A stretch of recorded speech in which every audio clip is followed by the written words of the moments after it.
चलिए आज हम लोगों का चर्चा है भारतीय संविधान। ठीक ना। संविधान इसको आप सामान्य भाषा में समझ लीजिए, इसको रूल कहते हैं। ठीक ना। कॉन्स्टिट्यूशन इसको कहा जाता है। देहाती भाषा में समझ लीजिए रूल। ठीक ना। एक्ट कह लीजिए। ठीक बा। ऐसे संविधान को अंग्रेजी में कॉन्स्टिट्यूशन कहा जाता है। ठीक है। आज हम लोगों की चर्चा है कि भारत की संविधान, आखिर संविधान होता क्या है और संविधान क्यों जरूरी है। पहले समझ लीजिए है क्या ही और आवश्यकता इसकी क्यों है। ये नहीं रहेगा तो काम नहीं चलेगा। ऐसा मतलब हम इस पर आज विचार करेंगे कि संविधान क्या होता है, इसे लाभ है या हानि है। ठीक है। तो नॉर्मल हम बताएं कि एक तरह के क्या है, यह रूल्स है। ठीक ना। कानून का एक समूह है। डेफिनेशन में हम डिफाइन कर दिए हैं कि देश को सुचारू रूप से संचालन के लिए कुछ मूलभूत नियम, ठीक है, या कानून की ज़रूरत होती है। किसी भी देश को सुचारू रूप से संचालन करने के लिए, उसको चलाने के लिए जो है कुछ मूलभूत नियम की ज़रूरत पड़ती है। ठीक ना। यानी मुख्य जो है नियम की ज़रूरत पड़ती है। ठीक है।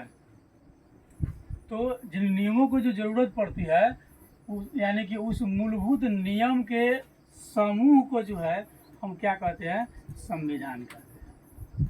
यानी कि एक तरह से समझ लीजिए संविधान क्या है, नियमों का एक समूह है। संविधान क्या है, नियमों का एक समूह है जिसके आधार पर देश जो है सुचारू रूप से संचालन किया जाता है।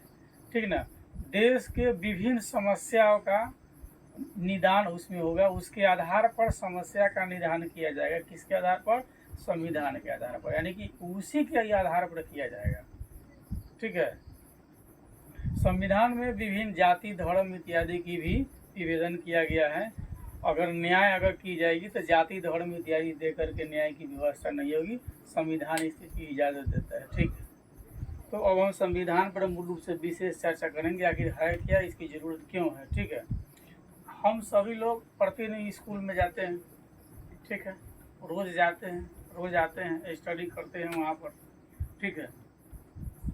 तो विद्यालय जब हम पढ़ने जाते हैं तो देखते हैं हम विद्यालय में एक प्रधान शिक्षक होता है, प्रधानाचार्य ना। हम लोग ज़्यादा हेड मास्टर साहब ज़्यादा समझते हैं। ठीक है।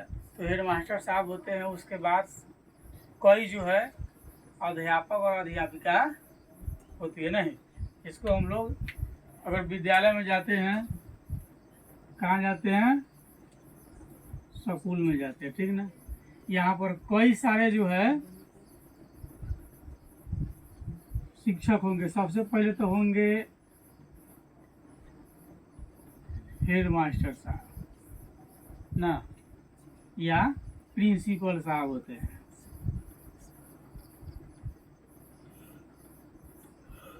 ठीक है। उसके बाद में कई सारे टीचर्स होते हैं।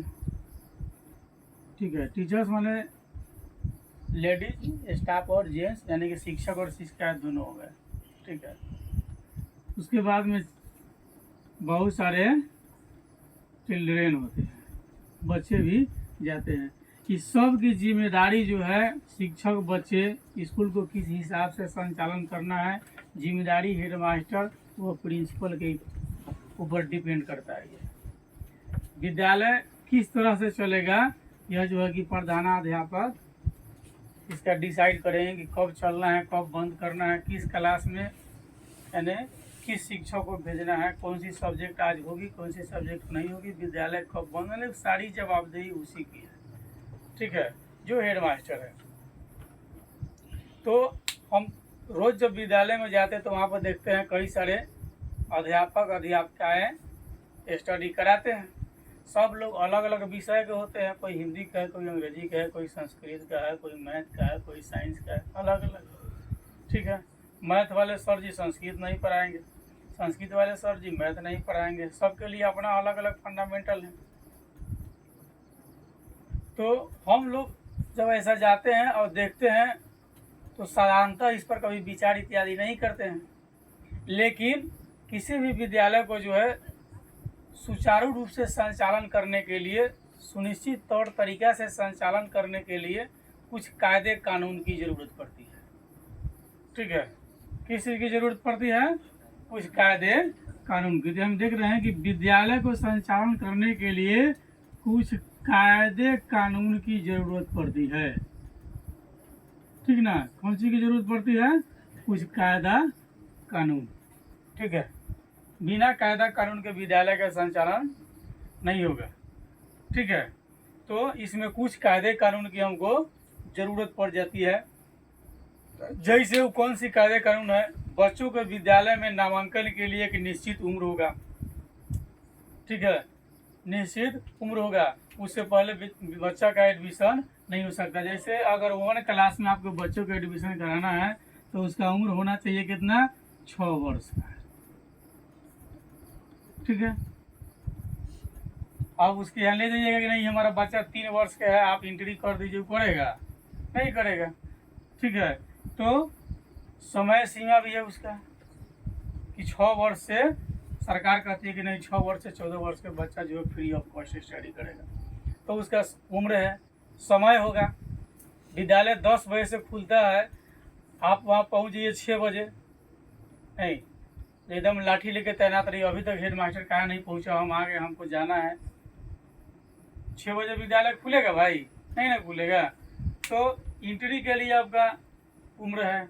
विद्यालय का अपना समय सीमा है, 10 बजे खुलेंगे, 4 बजे बंद हो जाएंगे।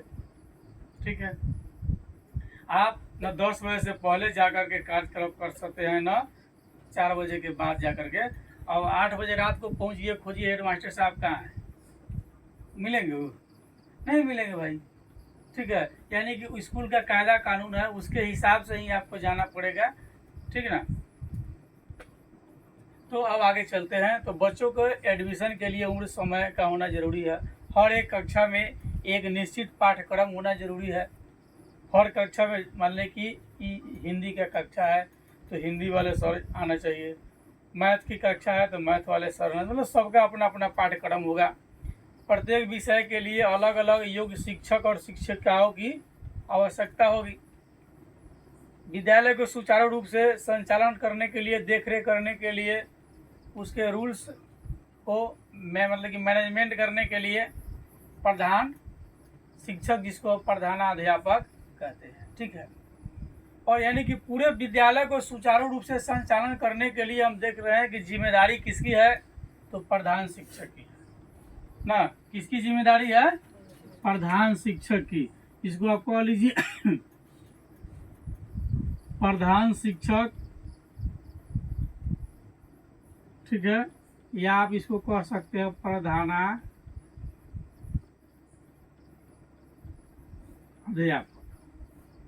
ठीक ना, अंग्रेजी में हेड मास्टर साहब। ठीक ना, ये अंग्रेजी में प्रिंसिपल है, हिंदी में प्राचार्य महोदय आप कह सकते हैं। तो विद्यालय की पूर्ण रूप से देख रेख की अगर जिम्मेदारी है तो किसकी है? प्रधानाध्यापक की है। प्रधानाध्यापक ही विद्यालय को पूर्ण रूप से वो अपना रूल्स जो है, यानी वो अपना कायदे कानून से जो है विद्यालय को संचालन करेंगे, खोलना कै बजे, बंद करना कै बजे। ठीक ना, लेकिन प्रधान शिक्षक जो है वो किसके कायदे कानून से चल रहे हैं? वे संविधान के कायदे कानून से चल रहा है। यहाँ हम लोग को देखना है कि एक विद्यालय को चलाने के लिए एक कायदे कानून की जरूरत पड़ रही है। ठीक है, तो ठीक उसी तरह से इस देश को चलाने के लिए भी एक कायदे कानून की जरूरत पड़ती है, जिसको हम क्या कहते हैं? संविधान कहते हैं। ठीक ना, अभी हम लोग विद्यालय पर जो चर्चा किए हैं, तो हम लोग देखें कि विद्यालय के संचालन के लिए जो है मूल रूप से एक व्यक्ति जिम्मेदार होता है, उसकी सारी जवाबदेही होती है। यानी ये कुछ बुनियादी कानून पर आधारित होते हैं। कौन? विद्यालय। ठीक ना, विद्यालय किस पर आधारित है? बुनियादी कानून पर। ठीक ना, ये बुनियादी क्वेश्चन आप लोगों को पूछ देगा, बुनियादी कानून क्या है?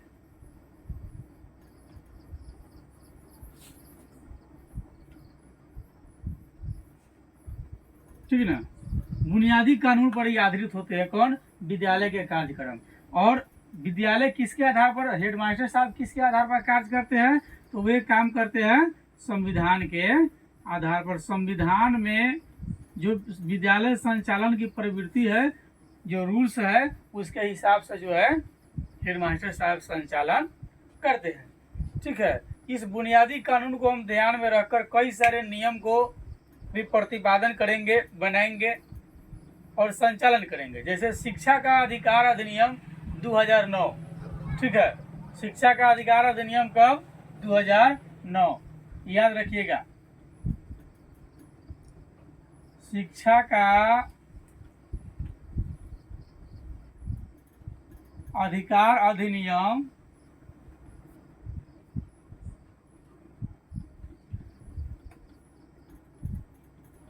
2009 के अनुसार, ठीक है, शिक्षा का अधिकार अधिनियम 2009 के अनुसार कहता है कि एक बुनियादी कानून है। शिक्षा का अधिकार अधिनियम जो बनाया गया बच्चों के लिए, तो क्या है? एक जो है कि यह क्या है? एक बुनियादी कानून है। जो यह कानून बनाया, यह क्या है? एक बुनियादी कानून है। ठीक है, अब कैसे बुनियादी कानून है हम इस पर चर्चा करेंगे।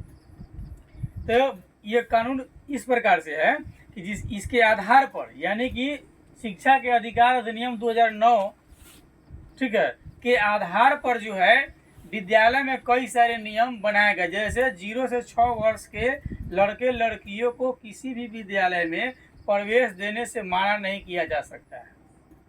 ठीक ना, यानी कि शिक्षा का अधिकार अधिनियम 2009 के अनुसार 0 से 14 वर्ष के, ठीक है,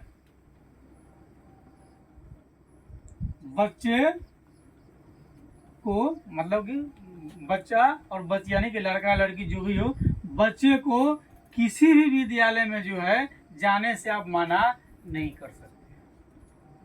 वो किसी भी विद्यालय में जा करके पढ़ सकता है, आप उसमें अवरोध पैदा नहीं कर सकते हो। मतलब कोई भी विद्यालय के संचालन करना प्राध्यापक जो है 0 से 14 वर्ष के बच्चों को जो है प्रवेश देने से मना नहीं कर सकता है। ठीक ना, बच्चे को एकदम आसानी से प्रवेश देगा वो, ठीक ना, यानी एडमिशन करेगा, यानी कि नामांकन क्या करेगा?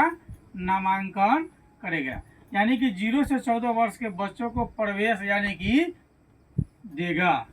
कौन? कोई भी विद्यालय जो होगा वो दे सकता है, वो माना नहीं कर सकता, रोकने का उसका अधिकार नहीं। अगर वो कहता है कि हम एडमिशन नहीं लेंगे, उसको कहिए आप स्टडी करके आए हैं, और यदि करके हैं तो याद कीजिए शिक्षा का अधिकार अधिनियम 2009 यह एक बुनियादी कानून है, और इसके आधार पर जो है देश के किसी भी क्षेत्र में 0 से 14 वर्ष के बच्चा जो है किसी भी विद्यालय में नामांकन ले सकता है।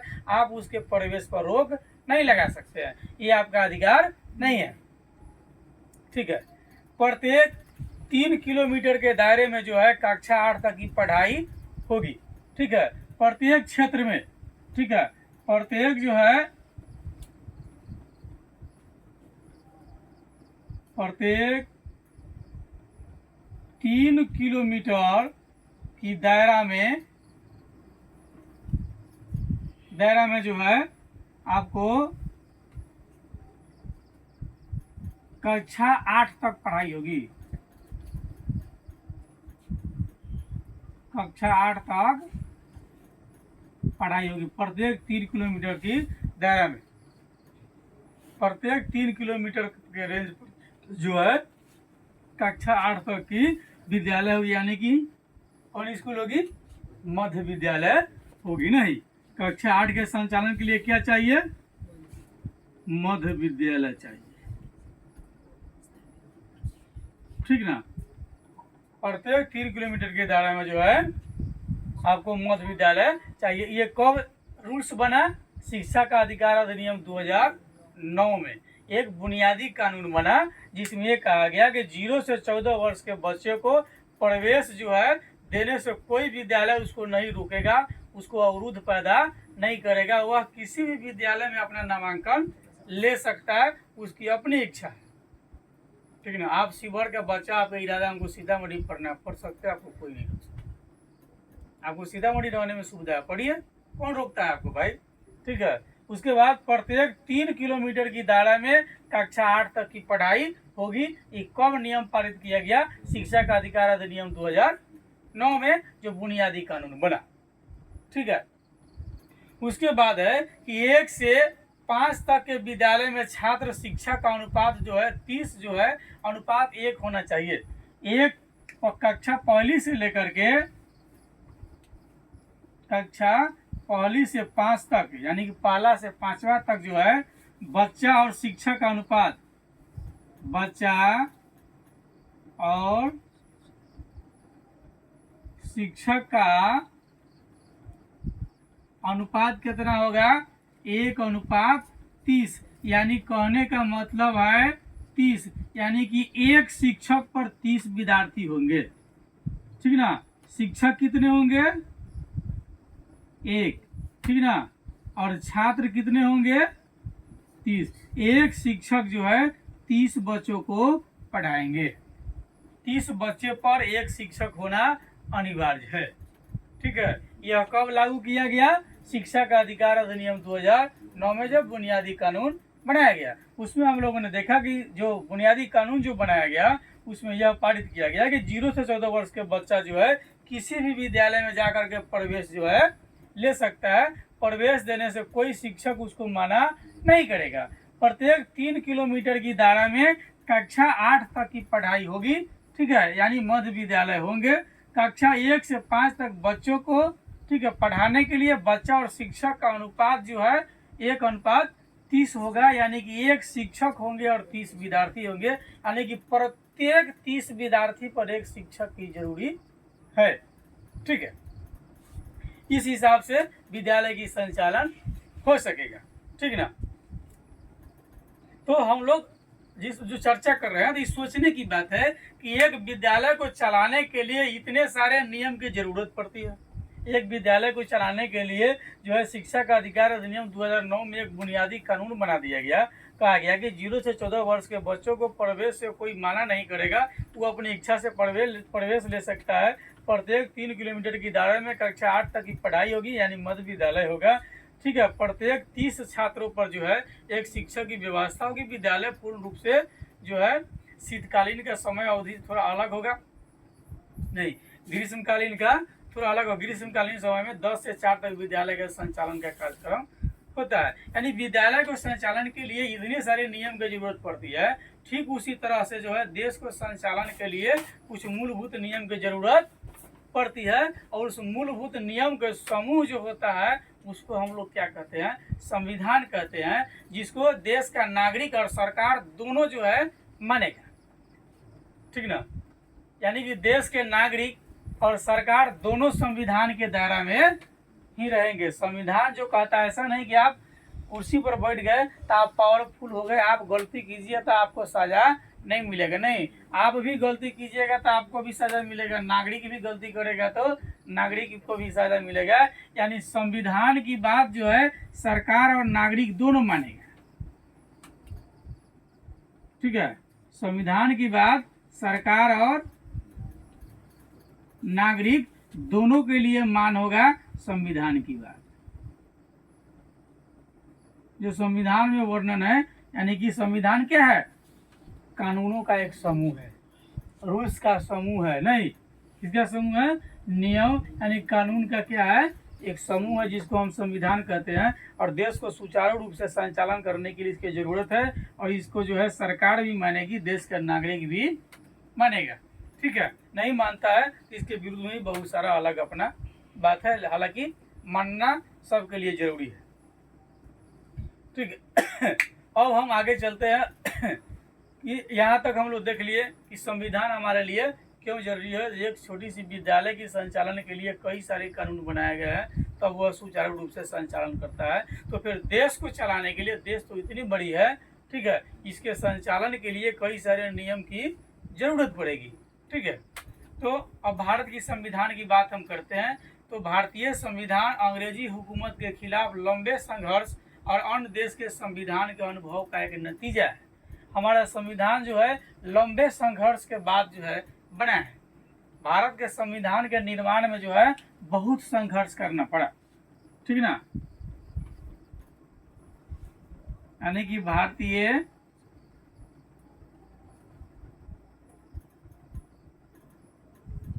संविधान को बनाने में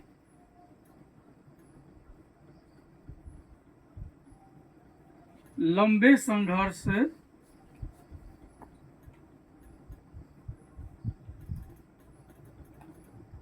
करनी पड़ी। ठीक है ना, भारत के संविधान के निर्माण में बहुत लंबा समय संघर्ष करना पड़ा, किससे? अंग्रेजों से।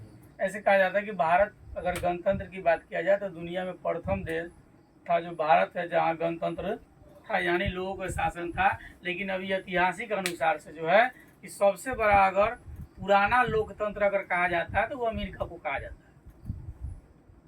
वही वर्तमान में लिखित कि सबसे पुराना संविधान किसका है, तो अमेरिका का सबसे पुराना संविधान है।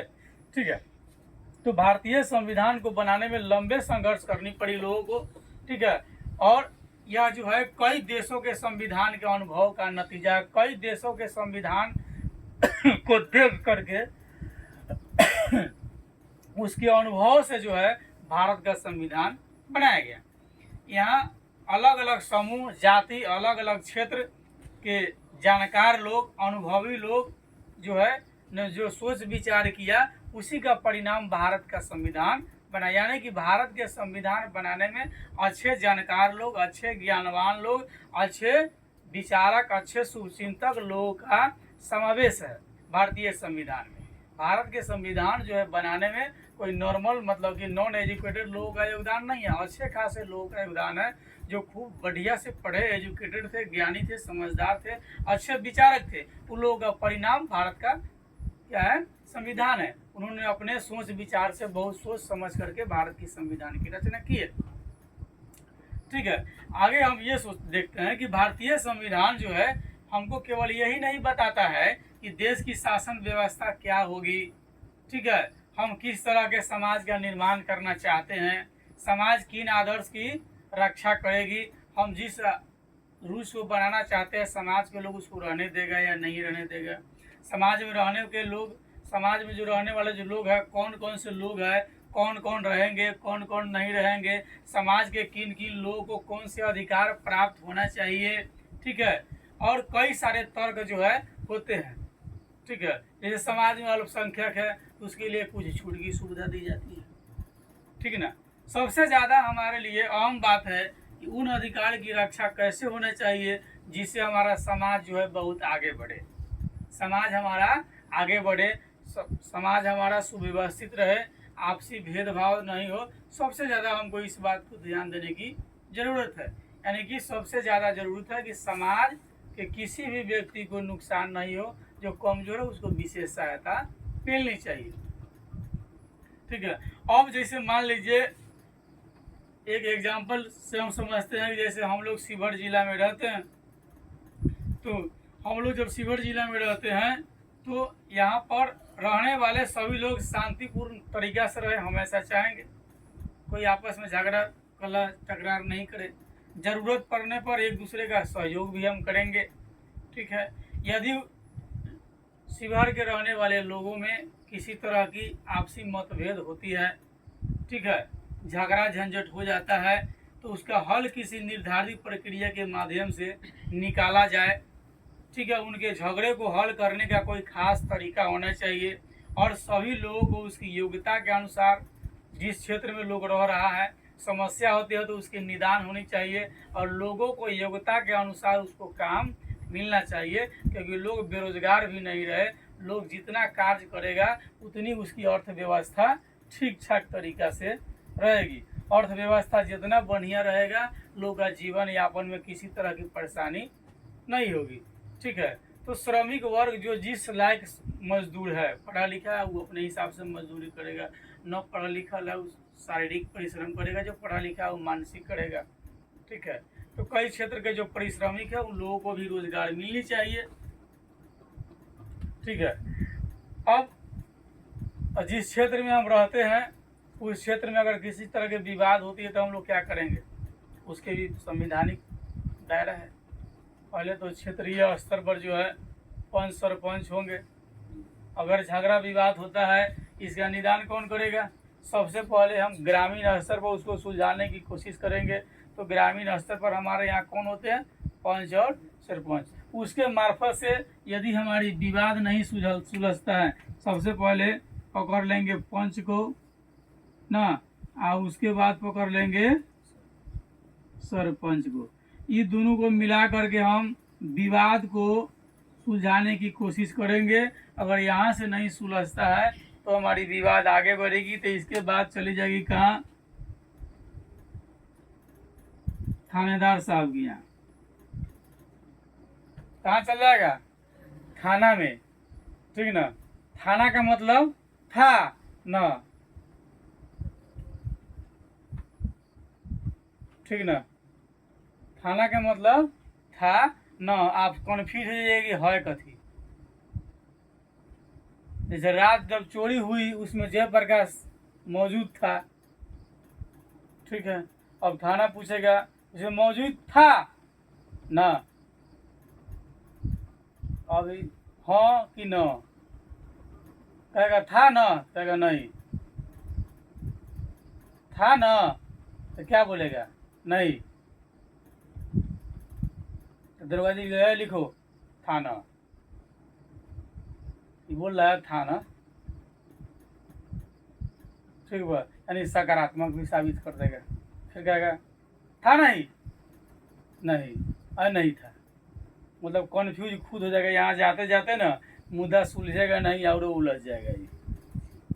ये थाना में चला, हालांकि संवैधानिक दायरा है, ठीक है। दूसरी बात, हमारी संविधान, थाना, ठीक ना। यहाँ जाने के बाद आप फंस भी सकते हैं, निकल भी सकते हैं, दोनों प्रक्रिया, यहाँ कोनो उपाय नहीं है। बिना जुर्म के भी आपके ऊपर अगर यदि FIR हो जाता है तो आपको जेल जाना ही है, ठीक ना। अभी नए कानून से आए हैं, अगर पुलिस आपको पकड़ लेता है आप गलत कार्य नहीं किए हैं, जबरदन दरोगा जी के डंडा जब पड़ी तो बताओ मर्डर में था कि नहीं था, तो वहाँ पर आप डंडा के डर से क्या कर लीजिएगा, वहाँ पर सकार लीजिए जी रही, तो वो कम मारेगा, ठीक ना। अगर कह दे नहीं तो खूब मार मार के कहो थे, चले कहेगा नहीं तो लोग पीटता रहेगा, तो सकार लोग यहाँ थे। और उसके बाद में जेल हो जाएगा, जेल हो जाएगा तो वहाँ कोर्ट में चले जाइए। कोर्ट में अब जज साहब पूछेंगे तुम फलाने का मर्डर क्यों किया, क्या तुम वहाँ पर क्यों था, या विभिन्न प्रकार की बातें पूछती है आपसे। आप वहाँ पर सुस्पष्ट रूप से बोलिए हजूर हम इसमें निर्दोष है।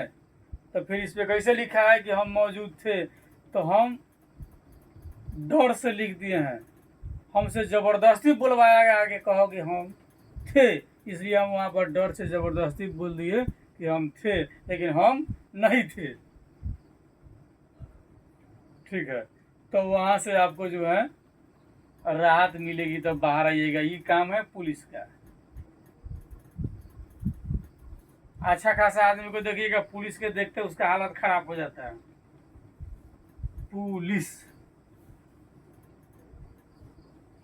क्या, जैसे पुलिस देखेगा तो होश खराब हो जाएगा उसका, कुछ हो सकता है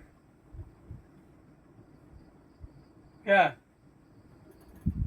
पुलिस अगर चाहे तो निर्दोष आदमी को भी 24 घंटा तक कस्टडी में रख के पूछताछ कर सकता है, शक के आधार पर,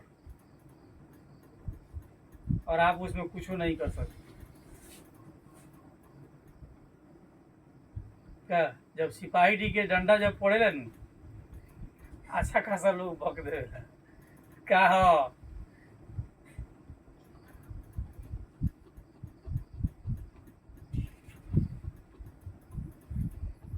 तो हम लोग अभी चर्चा कर रहे थे, जिस तरह एक छोटे से इलाके को सुचारू रूप से चलाने के लिए, विकास के रास्ते पर ले जाने के लिए, खुशहाल बनाने के लिए कई सारे नियम की जरूरत पड़ती है, जो अभी हम चर्चा कर रहे थे। पंच सरपंच, विवाद की घटना, थाना इत्यादि की चर्चा, कोर्ट कचहरी की चर्चा, ठीक है। तो एक छोटे से इलाकों को सही ढंग से चलाने के लिए, विकास के रास्ते पर ले जाने के लिए कई सारे नियम की जरूरत पड़ती है। उसी तरह देश को चलाने के लिए भी एक नियम की जरूरत पड़ती है, जो संविधान के रूप में हर देश में अपनाया जाता है, ठीक है। किसी भी देश को सुचारू रूप से चलाने के लिए देश को खुशहाल बनाने के लिए एक नियम की जरूरत पड़ती है, जिसको हम संविधान कहते हैं। संविधान में नागरिक के अधिकार, कर्तव्य का वर्णन किया जाता है। संविधान में क्या होता है, संविधान में क्या क्या रहेगा,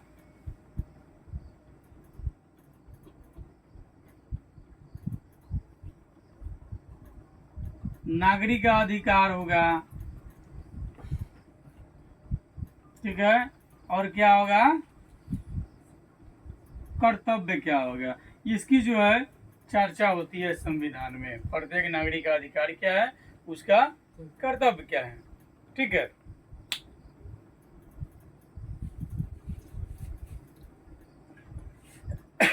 दूसरी बात है कि व्यक्ति का अधिकार क्या है, कर्तव्य क्या है, ठीक है, उसको क्या करना चाहिए, इन सब परिस्थिति की चर्चा होती है संविधान में, ठीक है।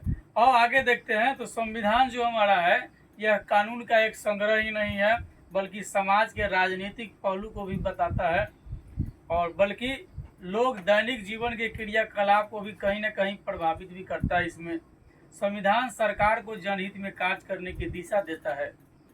जनहित माने लोगों के हित के लिए, लोगों के कल्याण के लिए, लोगों के खुशहाली के लिए, लोगों के विकास के लिए, इसको हम कहते हैं जनहित। जन माने लोग, जन माने आदमी, जन माने आदमी, ठीक ना।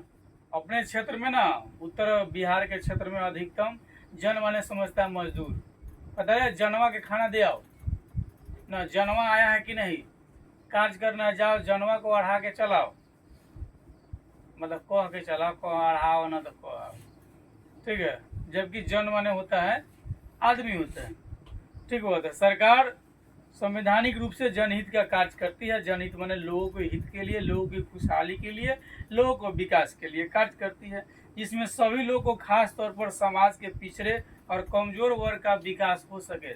संविधान भी चाहता है कि समाज में जो पिछड़े लोग हैं वो भी आगे आए, समाज के सभी लोग मजबूत रहे, जो कमजोर लोग हैं वो लोग भी विकास करें।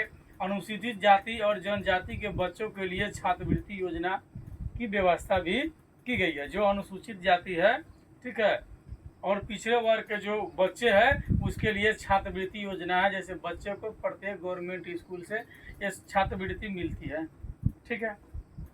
दूसरी बात है, वृद्धावस्था पेंशन योजना भी है सरकार की तरफ से। सरकार भी पूछता है कि जब बुजुर्ग जब हो जाता है तो बच्चे लोग उसका जो है देखभाल ठीक से नहीं करते हैं, क्योंकि नेताजी जो लोग हैं ना, वो लोग भी तो माँ बाप बुजुर्ग है, तो जब वो लोग जिस स्थिति में देखते होंगे उस स्थिति का अनुभव करके जो है उन लोगों ने एक योजना लगा दिया, वृद्धावस्था, यानी कि वृद्धा पेंशन योजना, यानी वृद्धावस्था में आपको सरकार के तरफ से सहायता दी जाएगी, उससे आप अपना जीवन यापन कर सकते हैं समान तौर तरीके से, ठीक है। यानी कमजोर लोगों को सहायता करती है कौन, सरकार, संवैधानिक नियम के तहत जो है मदद करती है, ठीक है।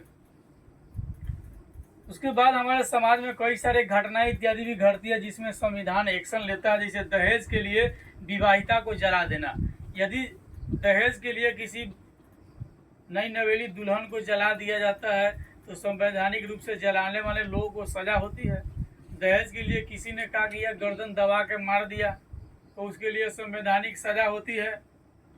क्या छोटे बच्चे जो है, जिसको 6 से 14 वर्ष के बच्चे जिसको स्टडी करने का उम्र है, वो लोग किसी दुकान पर मजदूरी नहीं करना चाहिए, उन लोगों को पढ़ने का व्यवस्था है। सरकार मुफ्त में एजुकेशन दे रही है लोगों को, आप आइए पढ़िए, 1 टाइम का भोजन भी दे रहा है कि कम से कम आइए स्कूल में एजुकेशन प्राप्त कीजिए और 1 टाइम खाना खाइए आप, ठीक है। बिना कोई कारण बताए 24 घंटे से अधिक किसी नागरिक को पुलिस चौकी बंद में, अगर पुलिस चौकी के अंदर नहीं रख सकता है, लेकिन 24 घंटा तक रख सकता है। कोई भी पुलिस कस्टडी में आपको बिना अकारण जो है 24 घंटा से ज्यादा तक नहीं रख सकता है। कितना, 24 घंटा तक, लेकिन 24 घंटा तो रख ही सकता है। क्या 24 घंटा में तो कितना डंडा पड़ जाएगा, किसी को भी गिरफ्तार कर सकती है पुलिस, लेकिन 24 घंटे से अधिक तक नहीं कर सकता है। किसी भी व्यक्ति को सार्वजनिक स्थान पर जाने के लिए जाति, लिंग या धर्म के नाम पर उसको नहीं रोका जाएगा। जो सार्वजनिक स्थान है जैसे विद्यालय है, तो विद्यालय में ऐसा नहीं है बड़े जाति के लोग जाएंगे छोटे जाति के लोग नहीं जाएंगे, ऐसी बात नहीं है। आप जाति के आधार पर विद्यालय का संचालन नहीं किया जाता है, क्योंकि विद्यालय का जो कक्षा होगा, ठीक ना, उसमें अमीर के बच्चे उसी वर्ग में बैठेंगे, गरीब के बच्चे उसी वर्ग में बैठेंगे, और विभिन्न जाति और समुदाय के भी बच्चे होंगे, वे सभी एक ही वर्ग में बैठेंगे। वहाँ किसी तरह की विभिन्नता नहीं है, क्योंकि विद्यालय जो है संवैधानिक तौर तरीके से चलता है। संविधान का जो है क्या है, बुनियादी कानून के आधार पर विद्यालय चलता है। वहाँ पर किसी के जाति, समूह, वर्ग, ठीक है, इत्यादि की भेदभाव नहीं की जाती है कि अमीर है या गरीब है, इस सब की चर्चा उसमें नहीं होती है। ठीक है, सरकार द्वारा किसान को जमीन को बिना उचित मुआवजा दिए जब्त कर लिया जाएगा। हम जितने लोग हैं सब जो है अपने अपने जमीन का रिवेन्यू देता है, यानी कर देता है ना, रसीद इत्यादि कटवाता है। जमीन लिखवाते हैं तो टैक्स देना पड़ता है, एक दूसरे के नाम से दूसरे नाम पर ट्रांसफर करते हैं तो देना पड़ता है। हर साल उसका रेवेन्यू देना पड़ता है, नहीं लगान आपको देना पड़ता है। ठीक है, अब आगे हम लोग देखेंगे भारतीय संविधान का ऐतिहासिक संदर्भ क्या है। अभी तक हम लोग देख रहे थे कि संविधान किसे कहते हैं, बुनियादी नियम क्या होती है जो अभी है। ठीक है, यानी संविधान में वर्णित नियम के आधार पर समाज के विभिन्न सारे कार्य जो किए जाते हैं ना, उसको हम बुनियादी नियम कहते हैं। जैसे हम विद्यालय में देखें कि शिक्षा का अधिकार अधिनियम 2009 जो बनाया बुनियादी कानून उसको कहा जाता है। यानी है कहाँ से लिया, शिक्षा का अधिकार अधिनियम 2009 भारतीय संविधान से लिया गया। इसके आधार पर जो विद्यालय संचालन के लिए जो रूल्स जो बनाए गए वो हो गए क्या, बुनियादी कानून। यानी ये भी संवैधानिक दायरे में ही है और इसके आधार पर विद्यालय के संचालन इत्यादि किए जाते हैं। ठीक है, हम संविधान के निर्माण के ऐतिहासिक संदर्भ पर अब चर्चा करेंगे। तो वे कौन कौन सी ऐतिहासिक घटना है जिन्होंने भारत के संविधान को एक खास रूप देने में महत्वपूर्ण योगदान दिया। आखिर वो कौन कौन सी घटना थी जिसके आधार पर जो है भारतीय संविधान का निर्माण हुआ। ठीक ना, क्या कारण थे कि भारत का संविधान बना, वजह के रहा होगा, कुछ ना कुछ रहा होगा। हम उस पर ऐतिहासिक घटना पर एक नजर डालते हैं। ठीक है, तो किसी भी संविधान के स्वरूप को समझने के लिए हमको जानना पड़ेगा कि उसका निर्माण किन परिस्थिति में हुआ है। तो भारत का संविधान निर्माण जो है बड़ा समस्यात्मक तरीके से हुआ है। लोगों को लड़ना पड़ा, कटना पड़ा, मरना पड़ा, बहुत सारे लोगों को फांसी पर चढ़ना पड़ा। ठीक ना, बहुत सारे छोटे बच्चे बुजुर्ग पर गोलियां चलाई गई, निहत्थे लोग की हत्या की गई। ठीक ना, निर्दोष लोगों को पकड़ करके जेल में बंद किया गया। इन सब के बावजूद भारत का संविधान बना है। भारत का संविधान यूं ही नहीं बना है, हम उस ऐतिहासिक परिस्थिति पर नजर डालते हैं। ठीक ना, यानी कि जो निर्माण हुआ, निर्माण की जो परिस्थितियां थी वह प्रभावशाली है या नहीं है। उस देश में रहने वाले लोग ऐतिहासिक, सामाजिक, आर्थिक, राजनीतिक और सांस्कृतिक पृष्ठभूमि को उसमें शामिल किया है या नहीं किया है। ठीक है, उसमें रहने वाले जो है विभिन्न वर्ग, समाज के हित है या नहीं है, लोगों के हित का ध्यान रखा गया है कि नहीं रखा गया है। सबसे अहम मुद्दा है कि संविधान बना कैसे है, कैसे संविधान बना। ठीक ना, अहम बात है कि संविधान बना कैसे, इस पर हमारी चर्चा होगी।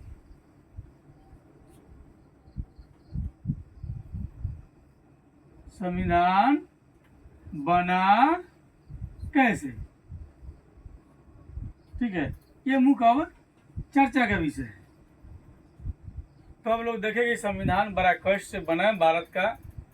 कई सारे लोगों को मरना पड़ा, फांसी पर चढ़ना पड़ा, नहीं, बहुत सारे निर्दोष लोग भी इसमें मरे, तब जाकर के संविधान बना। अब है सन 1885 में भारतीय राष्ट्रीय कांग्रेस के गठन जब हुआ, तो गठन के बाद कुछ वर्षों में भारतीय राष्ट्रीय कांग्रेस और देश के अन्य संगठन संवैधानिक सुधार और कानून बनाने वाली संस्थाओं में भारतीयों को अधिक से अधिक संख्या शामिल करने का मांग करने लगा। जब कांग्रेस की स्थापना हुई 1885 में, तो कांग्रेस पार्टी के जो लोग थे उन्होंने उनके संगठनों ने सरकार से, उस समय के सरकार जो ब्रिटिश सरकार थी, उससे उन लोगों ने मांग करने लगा कि भारत के लोगों को जो है अधिक से अधिक जो है सीट दिया जाए, ठीक ना।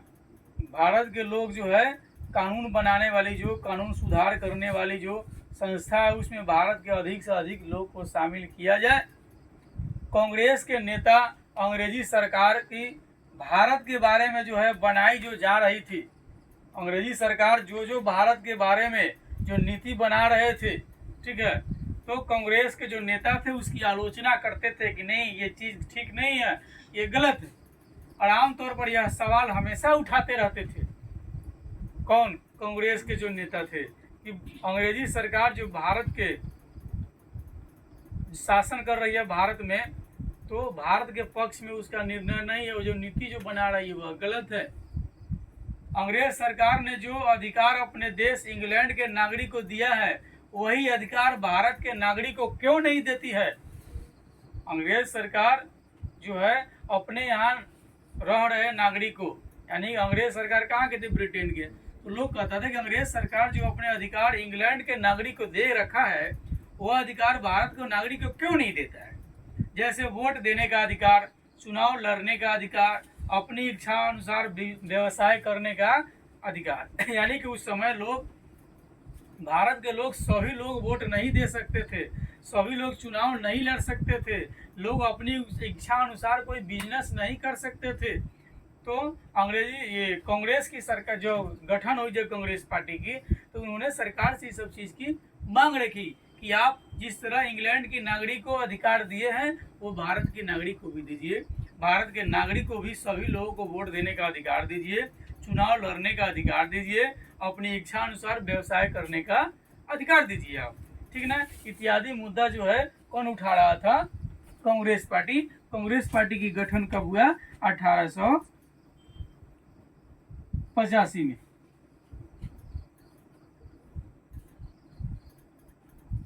ठीक है, कांग्रेस पार्टी की गठन कब हुआ?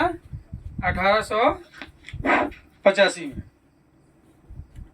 ठीक है, भारत के लोग की शुरुआती मांगे मुख्य रूप से यह बात शामिल करती थी कि भारत के लिए कानून बनाने वाली संस्था जैसे नेशनल असेंबली आदि में भारतीय प्रतिनिधि को अधिक से अधिक संख्या में शामिल किया जाए।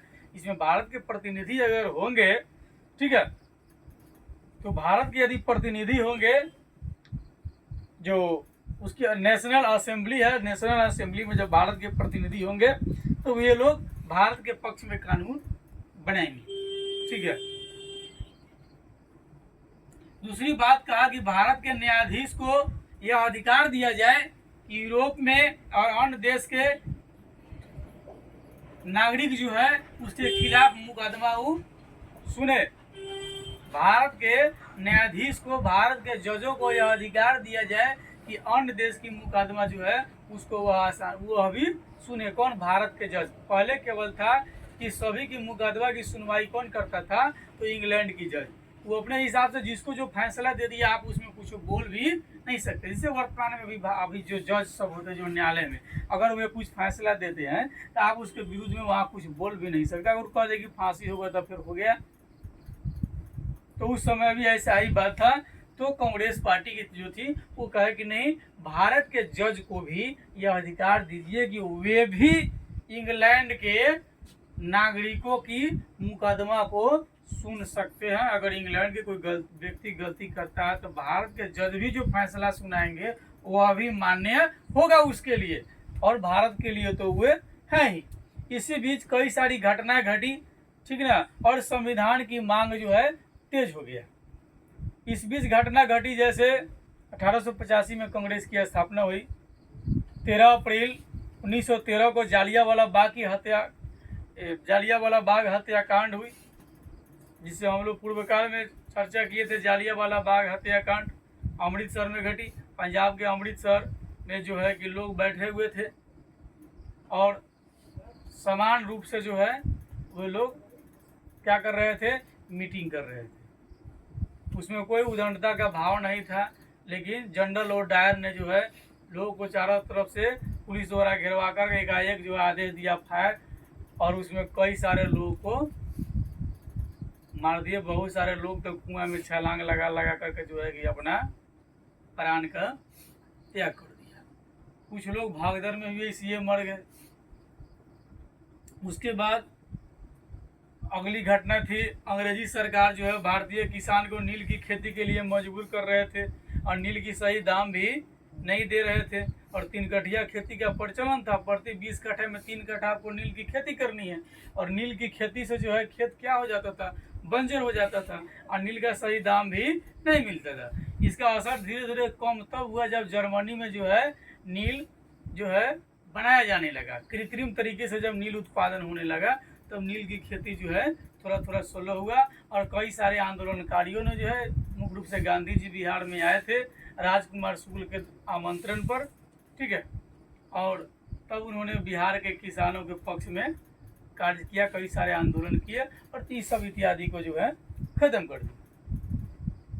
हम आगे चलते हैं, देखते हैं 1920 में भारतीय राष्ट्रीय कांग्रेस ने भारत के लोगों द्वारा अपना संविधान खुद बनाने की स्पष्ट मांग रखी अंग्रेज से,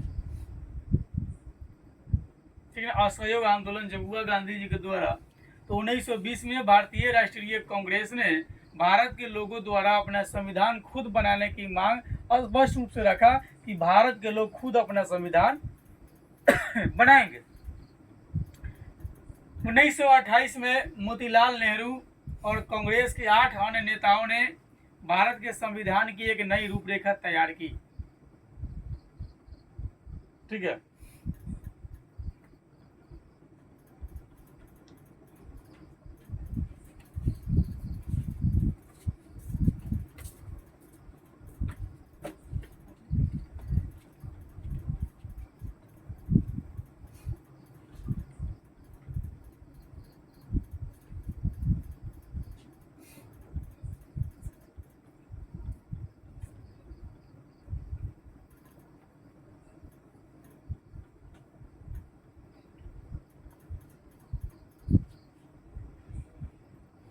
तो हम लोग देख रहे थे 1920 में जो है स्पष्ट मांग रखी गई कि भारत के लोग खुद जो है कि संविधान बनाएंगे।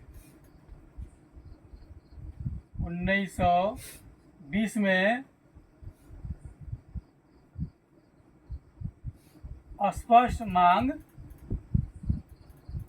रखी गई, कौन सी, कि भारत के लोग जो है संविधान खुद बनाएंगे, ठीक है ना। स्पष्ट मांग रखी गई कि संविधान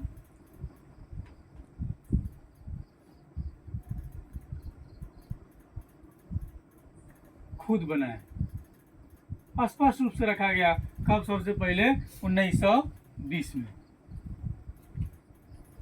ठीक है। उसके बाद 1928 में मोतीलाल नेहरू और कांग्रेस के 8 अन्य नेताओं ने भारत के संविधान की एक नई रूपरेखा तैयार किया। भारत के संविधान की रूपरेखा कब तैयार हुआ,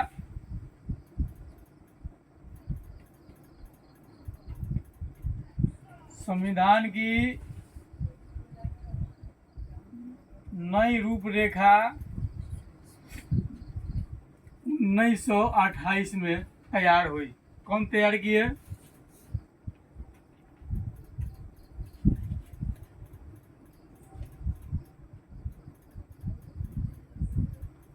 मोतीलाल नेहरू व कांग्रेस के 8 सदस्य, कांग्रेस के 8 सदस्य, ठीक है ना। ये लोग मिल करके ना भारतीय संविधान की एक नई रूपरेखा तैयार किए। कब, 1928 में ही संविधान की रूपरेखा तैयार कर लिया गया, ठीक है। 1931 में कराची में हुए भारतीय राष्ट्रीय कांग्रेस के अधिवेशन में भारतीय संविधान की रूपरेखा से संबंधित प्रस्ताव पेश किया गया, ठीक है। रूपरेखा तैयार किया गया, ठीक है। और संविधान की प्रस्ताव पेश कब किया गया,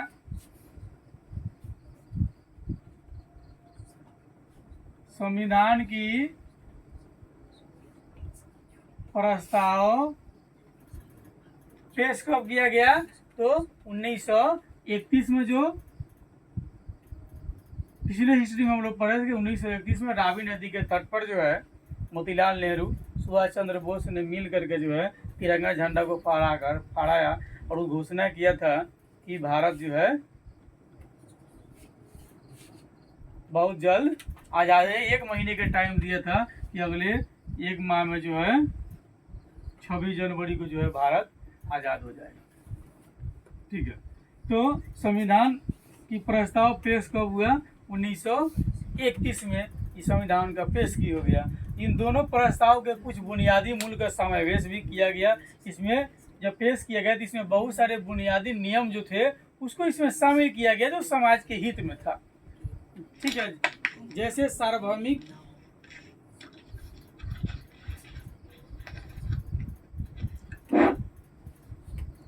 तो कई सारे मूल्यों को इसमें समावेश किया गया, जैसे सार्वभौमिक वयस्क मताधिकार, तो जो वयस्क है सभी वोट दे सकते हैं, आज़ादी, समानता का अधिकार, संसद, उत्तरदायी सरकार और अल्पसंख्यक अधिकार की रक्षा इत्यादि की चर्चा की गई संविधान में। ठीक ना, जो पेश जो किया गया उसमें कहा है कि सार्वभौमिक वयस्क मताधिकार, यानी कि सभी वयस्क वोट दे सकते हैं।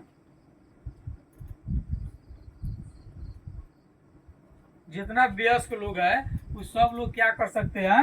वोट दे सकते हैं। तो अभी तो वयस्क 18 वर्ष के लोग माना जाता है। सभी वयस्क जो है वोट दे सकते हैं। ठीक ना, उसके बाद कहा कि नहीं देश आज़ाद हो जाएगा, यानी स्वतंत्रता की बात रखी गई, आज़ाद हो जाएगा।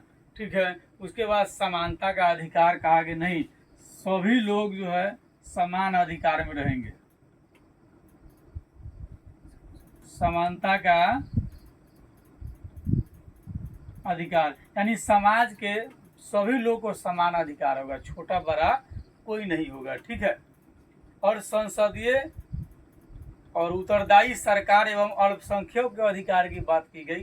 ठीक ना, संसद और सरकार की जिम्मेदारी, ठीक है, और अल्पसंख्यक की बात किया गया।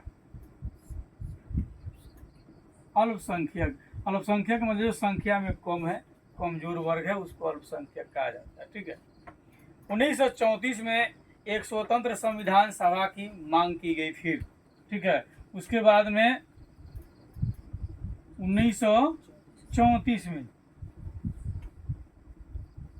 जब सविनय अवज्ञा आंदोलन समाप्त हुआ आपका, तो 1934 में जो है क्या किया गया? स्वतंत्र संविधान सभा की मांग की गई सरकार से।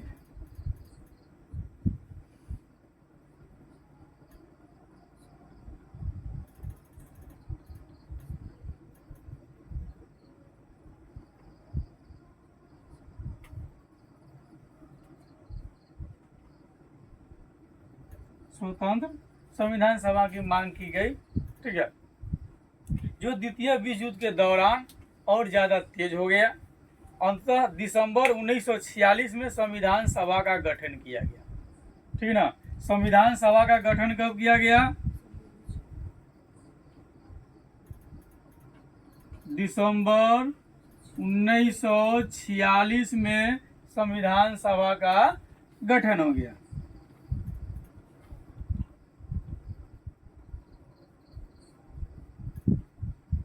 संविधान सभा का गठन हुआ कब? किसी का संविधान सभा का गठन कब हुआ? दिसंबर 1946 में हो गया। ठीक है, जिसके अंतरिम अध्यक्ष से जब संविधान सभा की गठन हुआ, ठीक है, तो संविधान सभा के अंतरिम अध्यक्ष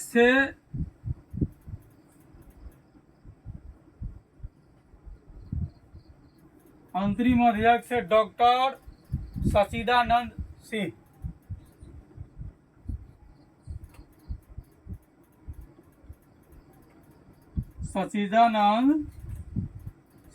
पूछेगा कि संविधान सभा का जब गठन हुआ तो अंतरिम अध्यक्ष कौन थे? सचिदानंद सिंह थे। ठीक है, उसकी अध्यक्षता में डॉक्टर राजेंद्र प्रसाद संविधान सभा के निर्वाचित अध्यक्ष बनाए गए। लोगों द्वारा चुने। ठीक है, संविधान सभा के अध्यक्ष कौन बने? अंतरिम अध्यक्ष, मतलब जिस समय गठन हुआ उस समय बिना चुने हुए अध्यक्ष, मतलब पहली बार अध्यक्ष कौन थे? तो सचिदानंद से। ठीक है, उसके बाद जो है उनकी अध्यक्षता में, सचिदानंद सिंह की अध्यक्षता में जो है डॉक्टर राजेंद्र प्रसाद संविधान सभा के निर्वाचित अध्यक्ष बनाए गए। ठीक है, इनकी अध्यक्षता में, सचिदानंद सिंह के अध्यक्षता में, ठीक है, अध्यक्षता में जो है निर्वाचित अध्यक्ष कौन बने? निर्वाचित अध्यक्ष कौन बने? डॉक्टर राजेंद्र प्रसाद, जो भारत के प्रथम राष्ट्रपति थे। ठीक है, ये दोनों विभूति बिहार के निवासी थे, डॉक्टर सचिदानंद सिंह। ठीक है,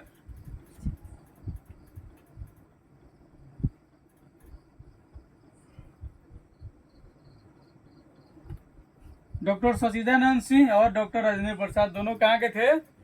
बिहार के ना, चलिए एक बिहारी। ठीक है, भारतीय संविधान लिखने वाले सभा में 299 सदस्य थे। ये लोग तो निर्वाचित सबसे पहले थे अंतरिम अध्यक्ष डॉक्टर सचिदानंद सिंह, और डॉक्टर सचिदानंद सिन्हा की अध्यक्षता में निर्वाचित अध्यक्ष बने डॉक्टर राजेंद्र प्रसाद। अब संविधान लिखने की बारी थी, यानी कि इसके अंदर में काम करने वाले लोग ये मुख्य आदमी हो गए। ये क्या हो गए?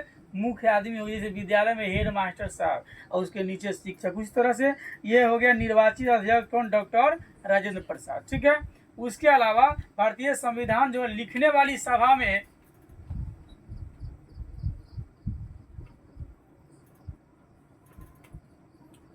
संविधान लिखने वाले सभा में 299 सदस्य थे। कितने सदस्य थे? 299 सदस्य। जितने लिखने वाले थे उसमें 299 सदस्य थे। कितने सदस्य थे?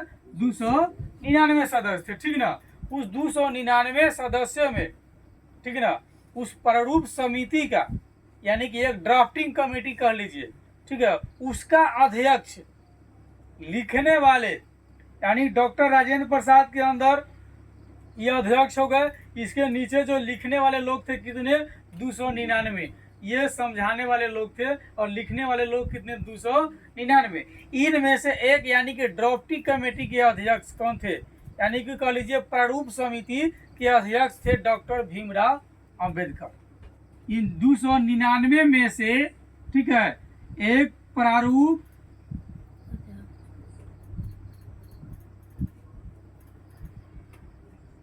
समिति का अध्यक्ष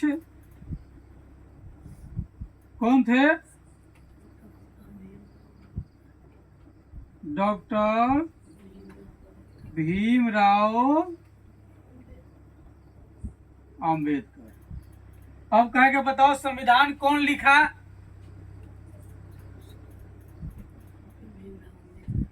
नहीं, 299 सदस्यों ने मिल करके, उन सभी सदस्यों में सदस्यों के अध्यक्ष थे कौन? डॉक्टर भीमराव अंबेडकर। केवल डॉक्टर भीमराव अंबेडकर ने नहीं लिखा, तो फिर 299 किधर गए? 299 में से ये वही हो गए, तो 298 को लोग कहाँ गए? 298 लोग है कहाँ भाई? काला 298 की 299 की चर्चा हो रही है। केवल अंबेडकर ने संविधान को नहीं लिखा। ये गलत अवधारणा अगर किसी के दिमाग में है तो इससे अब बाहर हो जाइए कि केवल भीमराव अंबेडकर ने संविधान को लिखा। नहीं, ऐसी बात नहीं है। अंबेडकर प्रारूप समिति के अध्यक्ष थे, लेकिन उनके साथ 298 और, यानी कि कुल मिलाकर 299 सदस्य थे। लेकिन संविधान सभा के निर्वाचित अध्यक्ष कौन थे? डॉक्टर राजेंद्र प्रसाद। इनके नियमानुसार संविधान की रचना हुई। अगर दिमाग में मैनी बैठ गया है, ठीक ना, कि भीमराव अंबेडकर ने संविधान की रचना की, तो यह बात सही नहीं है। यानी केवल अकेले उन्होंने नहीं किया, उनके साथ 298 और यानी कि कुल मिलाकर 299 सदस्य थे, ठीक ना। एक प्रारूप समिति थी, उस समिति के 299 के जो समिति थी, जो लोगों का समूह था, उसका अध्यक्ष आपको भीमराव अंबेडकर थे। यानी उन सभी के सहयोग से संविधान का निर्माण हुआ है, न कि केवल भीमराव अंबेडकर के संविधान से, मतलब कि सहयोग से हुआ है, सभी के सहयोग से हुआ, केवल इन्हीं के सहयोग से नहीं हुआ है। संविधान सभा चुने गए जनप्रतिनिधि की सभा थी, जिन्होंने संविधान लिखने का कार्य किया। क्या था? संविधान सभा चुने गए जनप्रतिनिधि की एक सभा थी, जिन्होंने संविधान लिखने का कार्य किया। मतलब सभी ले जनप्रतिनिधि, लोगों के द्वारा चुने गए प्रतिनिधि थे, उन सभी ने मिल करके संविधान सभा का निर्माण किया। केवल अंबेडकर ने नहीं किया। ऐसी अवधारणा है कि नहीं केवल भीमराव अंबेडकर ने संविधान का निर्माण किया, ऐसी बात नहीं है। अंबेडकर साहब के साथ साथ 298 और यानी कि कुल मिलाकर 299 सदस्यों ने मिलकर के भारत की संविधान का निर्माण किया है, जिसके उस समय के तत्कालीन अध्यक्ष डॉक्टर राजेंद्र प्रसाद थे। जब गठन हुआ 1946 में, तो संविधान सभा का अध्यक्ष उस समय अंतरिम अध्यक्ष जो है डॉक्टर सच्चिदानंद सिंह थे। डॉक्टर सच्चिदानंद सिंह की अध्यक्षता में जो है निर्वाचित अध्यक्ष डॉक्टर राजेंद्र प्रसाद चुने गए। मतलब उस समय में लोगों के द्वारा लोगों ने सब मिल करके चुना कि कौन रहेगा अध्यक्ष, तो डॉक्टर राजेंद्र प्रसाद संविधान सभा का अध्यक्ष रहेगा। दूसरा कोई उसके लायक नहीं है जो संविधान सभा का अध्यक्ष नहीं। अंबेडकर साहब आपके लिखने वाले, ठीक है। आगे हम चलते हैं। तो संविधान जो लिखा गया उसमें कुल जो है आपको 1,17,369 शब्द है संविधान में। भारतीय संविधान में शब्दों की संख्या कितना? 1,17,369। याद रखिएगा, 1,17,369 शब्द है भारतीय संविधान में। 1,17,369 शब्दों का एक समूह है जो भारत का संविधान है, ठीक है। यानी भारतीय संविधान में शब्दों की संख्या कितनी है? 1,17,369, ठीक। भारतीय संविधान सभा ने 9 जनवरी 1946 को संविधान बनाने का कार्य शुरू किया। संविधान बनना शुरू कब हुआ? 9 जनवरी 1946 को, ठीक है। 9 जनवरी 1946 को संविधान बनना शुरू हुआ।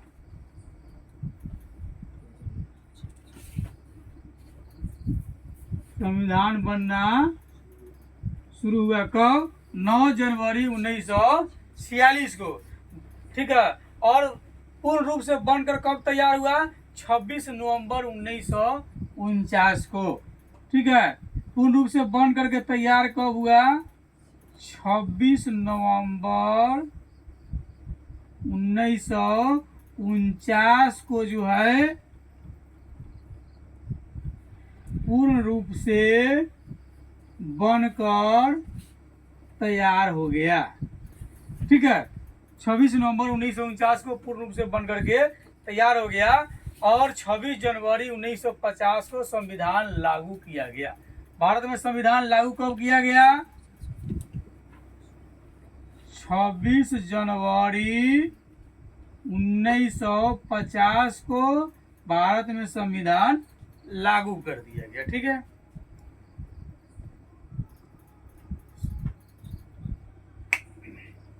संविधान की प्रस्तावना सबसे पहले नेहरू जी ने लिखा, ठीक है। जो संविधान की प्रस्तावना उन्होंने सबसे पहले लिखा और उसको हस्तांतरण कर दिया। कौन? पंडित नेहरू ने संविधान की प्रस्तावना लिखा और लिखने के बाद जो है जो 299 सदस्य थे उसके हवाले कर दिए। ठीक है, नेहरू जी द्वारा लिखे प्रस्तावना निम्न प्रकार है। ठीक है, हम भारत के लोग भारत को एक संपूर्ण प्रभुत्व संपन्न समाजवादी पंथ निरपेक्ष लोकतंत्रात्मक गणराज्य बनाने के लिए तथा उसके समस्त नागरिकों को सामाजिक आर्थिक और राजनीतिक न्याय, विचार अभिव्यक्ति, विश्वास, धर्म और उपासना की स्वतंत्रता, प्रतिष्ठा और अवसर की समानता प्राप्त करने के लिए तथा उन सब में व्यक्ति की गरिमा और राष्ट्र की एकता और अखंडता सुनिश्चित करने वाली बंधुता बढ़ाने के लिए दृढ़ संकल्प होकर अपनी इस संविधान सभा में आज तारीख 26 नवंबर 1949 ईस्वी मिति यानी मार्गशीर्ष शुक्ल सप्तमी संवत 2006 विक्रमी को एतद द्वारा एवं इस संविधान को अंगीकृत नियमित और आत्मसमर्पित करते हैं। इतना पंडित नेहरू ने लिख करके और समर्पित कर दिया। किसी भी देश के संविधान के उन मूल्यों को बुनियादी मूल्य कहा जाता है जो उस देश के समाज के आदर्श रहे हो। जो देश के वो समाज के जो आदर्श रहे हो उसको हम बुनियादी मूल्य कहते हैं। लोगों को जीवन को खुशहाल बनाने में सहायक रहा हो। भारत के संविधान के निर्माण के समय भी ऐसे आदर्श को संविधान के मूल्य के रूप में पहचाना गया है। जिन आदर्शों को भारत के लोगों ने सदियों से अपनाया, ये आदर्श और विश्वास आज़ादी के आंदोलन के दौरान भी भारत के लोगों के संघर्ष का मुख्य केंद्र रहा। लोगों ने संघर्ष करके अंग्रेज को यहाँ से भगाया, यूं नहीं भगा दिया। अंग्रेज आया यूं ही आप हाथ झाड़ के भाग गया। इन मूल्यों में लोकतंत्र, स्वतंत्रता, समानता, न्याय व धर्मनिरपेक्षता प्रमुख मूल्य है। इन मूल्यों का महत्व तथ्य से पता चलता है कि इन्हें सबसे पहले संविधान सभा द्वारा स्वीकार किया गया, यानी किया जाने वाले संविधान के उद्देश्यों में शामिल किया गया था कि लोग सभी रूप से समान रूप से रहेंगे, लोगों के साथ गलत व्यवहार नहीं होगा, न्याय उचित होगा, धर्मनिरपेक्षता के साथ रहेंगे, आज़ादी के साथ रहेंगे, मिलजुल करके रहेंगे। ठीक है, अब लोकतंत्र पर हम चर्चा करते हैं। भारत में आज़ादी के दौरान एक आम सहमति बन चुकी थी, ठीक है, कि भारतीय शासन व्यवस्था ऐसे लोकतंत्र पर आधारित होंगी जिसमें सभी की समान भागीदारी होगी, सभी की समान, न किसी की कम न किसी की ज़्यादा होगी। भागीदारी का अर्थ होता है, इसको पढ़ने के लिए हम, यानी भागीदारी का अर्थ होता है कि सभी की राय मशवरा ली जाए। ठीक ना, सभी समाज के सभी वर्गों की राय मशवरा ली जाए। आज़ादी के जब आज़ाद हो गया तो कहा कि नहीं, सभी की राय मशवरा से देश चलेगा, कहीं किसी की परेशानी है उसकी भी सुना जाएगा। ऐसा नहीं कोई कमज़ोर क्षेत्र है उस पर ध्यान नहीं दिया जाए, नहीं, जो कमज़ोर है उस पर ज़्यादा ध्यान दिया जाए, उसको भी आगे बढ़ाया जाए। तभी तो हम समानता के साथ जी सकते हैं। जब हम सभी मजबूत रहेंगे तो ज़्यादा बढ़िया रहेगा। ठीक ना, अब कोई क्षेत्र ज़्यादा मजबूत, कोई क्षेत्र कमज़ोर, तो फिर दिक्कत हो जाएगा।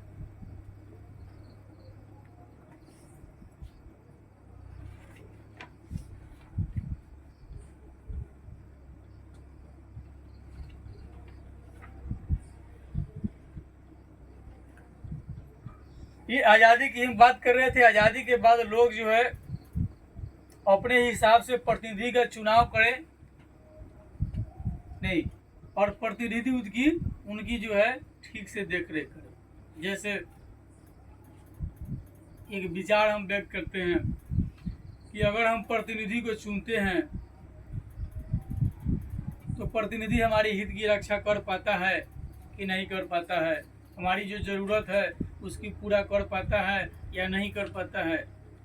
नागरिक स्वतंत्रता को भारतीय संविधान में एक विशेष स्थान दिया गया है।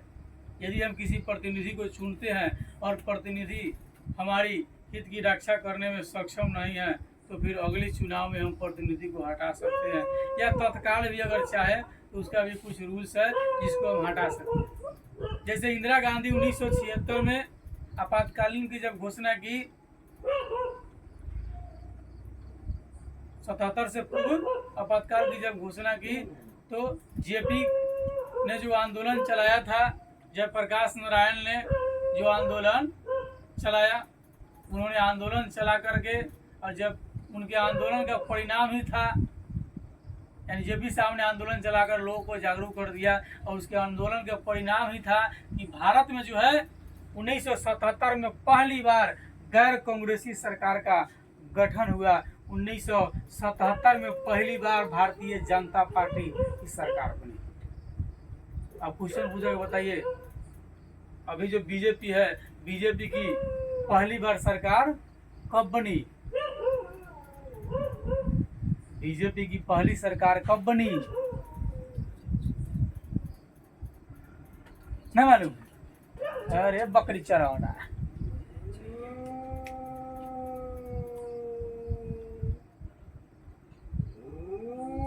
पहली बार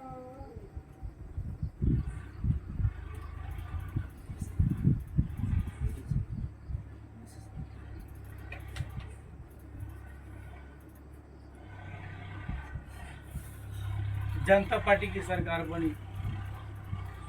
कब, किसकी बनी? जनता पार्टी की सरकार बनी, ठीक ना?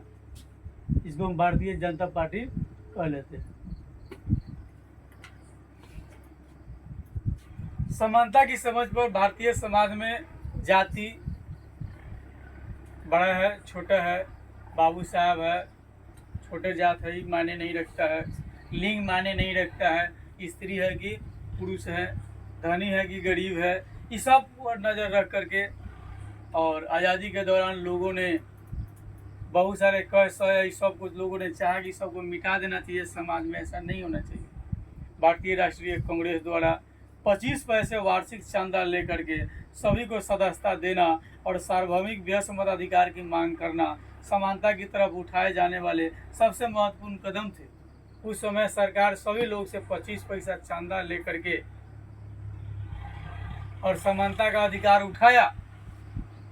संविधान सभा द्वारा जब संविधान लिखा जा रहा था तो समानता के मूल्य को संविधान में उचित स्थान देने की कोशिश की गई कि संविधान सभी को समान नज़र से देखे। इस मूल्य को स्थापित करने के लिए संविधान में मूल अधिकार और राज्य के लिए बनाए गए नीति निर्देशक सिद्धांत के कई सारे जगह जो है मिलते हैं। सामाजिक न्याय का मतलब होता है, जैसे मान लीजिए कि समाज में अगर सही समानता न्याय उचित है तो इसका मतलब है समाज के पिछड़े हुए वर्गों को समाज के बाकी वर्गों के बराबर खड़े करने की कोशिश की जाए। जो बड़े हैं, बड़े लोग जो समाज में माने जाते हैं, उसके समक्ष छोटे लोग भी खड़ा हो, समाज में कोई छोटा नहीं रहे। क्योंकि यह समस्या हजारों साल से आ रही है, समाज में हजारों साल से इस वर्गों के साथ जो अन्याय हुआ है उस अन्याय को खत्म किया जाए संविधान के द्वारा। सामाजिक न्याय को एक ठोस रूप देने के लिए संविधान में कई तरह की बातें लिखी गई, जिसके आधार पर केंद्रीय और राज्य सरकारें सामाजिक रूप से पिछड़े वर्गों और महिलाओं के लिए कई तरह की योजनाएं अभी बना ही रही है। ठीक है, उसमें है अनुसूचित जाति और जनजाति के छात्र छात्रा के लिए आवास की व्यवस्था, खास जरूरत वाले लोगों को विशेष सुविधा प्रदान किया जाए, कौन किस जरूरत के लायक है, और रैंप बना करके, और जो खास जरूरत जो विकलांग इत्यादि है उसके लिए पहिए वाली कुर्सी की व्यवस्था नहीं है, साइकिल, तो खास जरूरत वाले लोगों को मदद करना, असहाय है उसको सहायता करना, समाज के लोगों को आगे बढ़ाना, ये संवैधानिक नियम के तहत होते हैं। यानी इस प्रकार से हम लोगों ने आज चर्चा की भारत की संविधान के बारे में। ठीक है, जिस तरह एक छोटे से कार्य को करने के लिए संविधान की जरूरत पड़ती है, ठीक उसी तरह से इस देश को संचालन करने के लिए संविधान की आवश्यकता पड़ती है। इन्हीं तथ्यों के साथ जय हिंद, फिर अगले दिन मिलेंगे।